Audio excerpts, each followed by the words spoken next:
রাজু, অনেক কষ্ট করে তো ট্রেনে চড়ে পড়লাম, এবার চাই সিটে বসে পড়ি। এই তো আমাদের সিট পেয়ে গেলাম, অনেক রাত হয়ে গেছে। রাজু, এবার তুই শুয়ে পড়, আমি তোর বেডটা বানিয়ে দিতেছি। এই তো তোর বেড বানানো প্রায় শেষ, এখন যা তুই শুয়ে পড়। এই তো কমপ্লিট হয়ে গেল, এখন যা রাজু তুই ঘুমিয়ে পড়। হ্যাঁ মা, আমি ঘুমিয়ে পড়তেছি।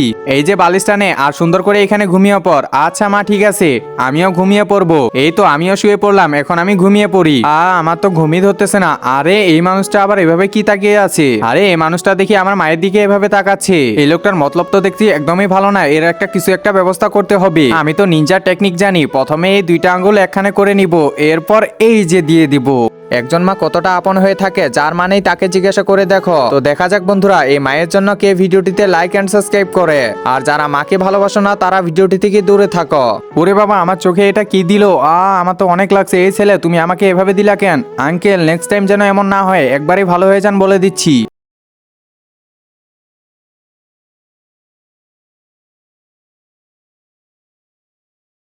বন্ধুরা, এই ছেলেটা কেমন তা কমেন্টে বলে যাও।